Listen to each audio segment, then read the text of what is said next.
Astro Fortune guide YouTube channel पर आप सभी का मैं मनिंदर सिंह स्वागत करता हूं।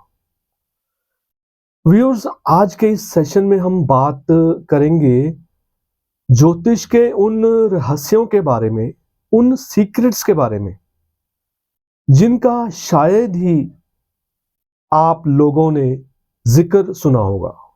जी हाँ, मैं ज्योतिष के उन रहस्यों के बारे में जिन रहस्यों को आप लोगों ने कभी नहीं सुना होगा, उन सीक्रेट्स, उन रमजों के बारे में जिन रमजों को जानकर आप लोग ज्योतिष के जो लॉजिक्स हैं, जो साइंटिफिक रीजंस हैं, उनको समझ पाओगे।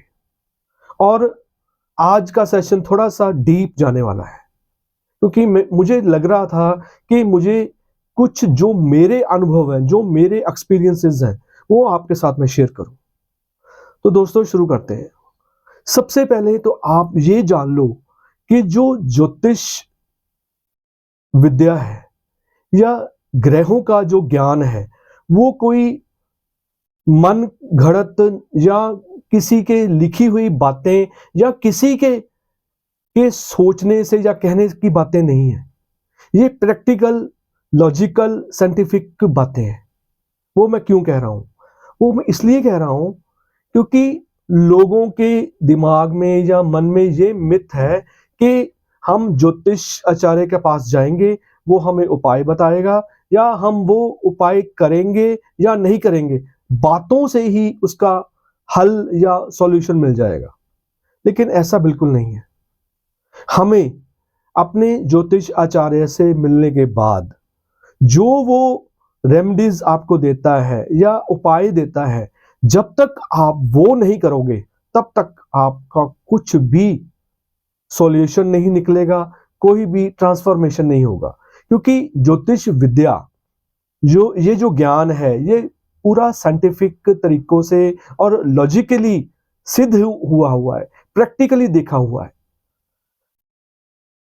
जैसे ही हम किसी ज्योतिषाचार्य के पास जाते हैं तो हम अपने हाल के बारे में या अपने फ्यूचर के बारे में पूछते हैं, लेकिन मेरे ओपिनियन में हमें अपने फ्यूचर के बारे में पूछने की बजाय अपने प्रेजेंट के बारे में पूछना चाहिए। क्योंकि दोस्तों, जो हमारा ये जो वर्तमान है ना, हमारा वर्तमान ही हमें हमारे फ्यूचर की तरफ लेके जा रहा है। अगर किसी के बर्थ चार्ट में बाय बर्थ बहुत अच्छे प्लैनेटरी पोजीशन है, उसकी प्लेसमेंट बहुत अच्छी है, लेकिन जब तक उसकी महादशा या अंतरदशा उसको नहीं मिलेगी, तब तक उसको वो रिजल्ट्स कभी भी नहीं मिल पाएंगे जो उसके होरोस्कोप में बाय बर्थ होंगे। ये छोटी सी बात है। बहुत लोग ये कहते हैं कि हमारी कुंडली में तो बहुत अच्छे अच्छे योग है, लेकिन फिर भी हम इतने राइज या हमें इतनी अचीवमेंट क्यों नहीं मिली? वो इसलिए नहीं मिली क्योंकि आपकी वो अभी दशा या महादशा शुरू नहीं हुई।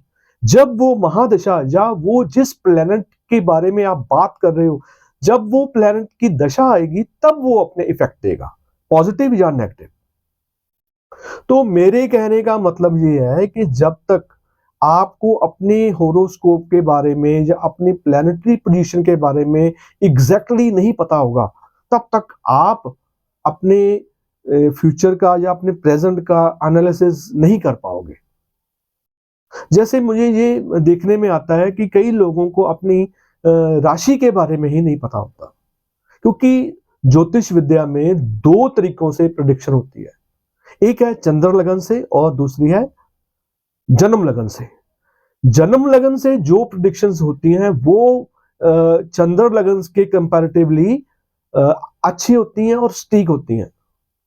इसलिए लगन, जन्म लगन के हिसाब से ही आपको अपनी प्रेडिक्शन देखनी चाहिए, सुननी चाहिए। अब जन्म लगन और चंद्र लगन, ये दोनों में ही डिफरेंस है। अब ये जब तक आपको नहीं पता चलेगा तब तक आप इन दोनों में डिफरेंशिएट नहीं कर पाओगे। उसके बाद आती है रेमेडीज।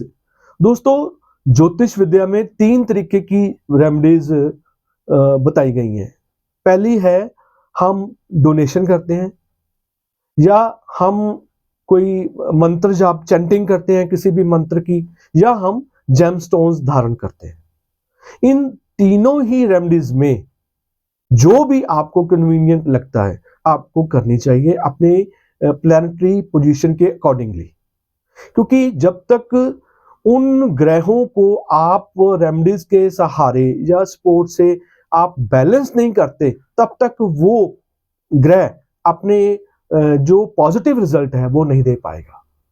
इसलिए जैसे कोई रेमेडीज जैसे हम करते हैं जेमस्टोन्स की लॉजिक ये होता है दोस्तों कि जब हम किसी भी ग्रह का जेमस्टोन धारण करते हैं उस ग्रह की एनर्जी कॉन्स्टेंटली हमें बॉडी में मिलनी शुरू हो जाती है। आफ्टर अभिमंत्रित करने के बाद जेमस्टोन को हम जब तक अभिमंत्रित नहीं करेंगे या उसको एक्टिवेट नहीं करेंगे तब तक वो अपना एग्जैक्टली जो वर्क है वो नहीं कर पाएगा।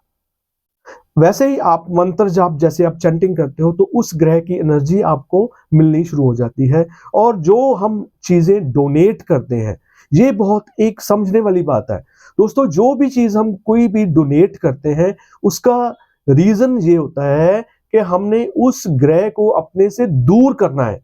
जो भी नेगेटिव ग्रह है जब हम उस चीजों को हम डोनेट करते हैं इसका मतलब यह है कि वो ग्रह हमारी कुंडली में मार्क है या नेगेटिव है, उस ग्रह के एनर्जी को हम अपने बॉडी से, अपने आभा से, अपने घर से दूर कर रहे हैं।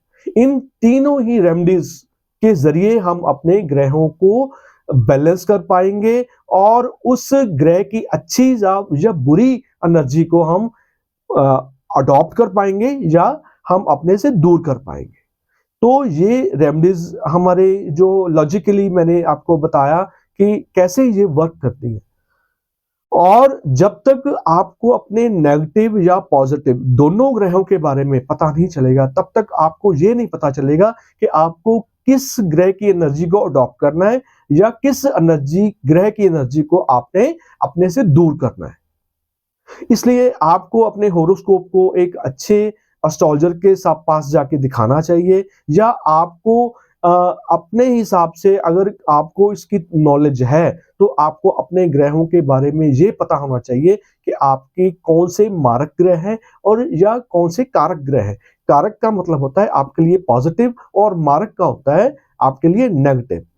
और उसके बाद अगर हम डोनेशन के अगर बात करें तो दोस्तों डोनेशन हमें उसी ही ग्रह की करनी चाहिए जो हमारे लिए नेगेटिव है। अगर हम किसी पॉजिटिव ग्रह की अगर हम डोनेशन करते हैं तो हम इसका मतलब है अपनी पॉजिटिव एनर्जी को अपने से दूर कर रहे हैं। तो इसलिए कृपया आप अपनी कुंडली को, होरोस्कोप को, बर्थ चार्ट को एनालिसिस करवाओ ताकि आप अपने पॉजिटिव और नेगेटिव ग्रहों के बारे में जान सको, तो उसी हिसाब से आप अपनी रेमेडीज कर पाओ। तो मैं होप करता हूं आप आज के इस सेशन को देखकर, सुनकर कुछ आपको इससे बेनिफिट होगा और आपको अपने और अपनों के बारे में जानने की जो एक क्यूरियोसिटी है वो हम एस्ट्रोलॉजी के ही माध्यम से जान सकते हैं। तो दोस्तों आज के लिए इतना ही। अगले सेशन में हम फिर किसी और नई चर्चा के बारे में बात करेंगे। तब तक के लिए धन्यवाद।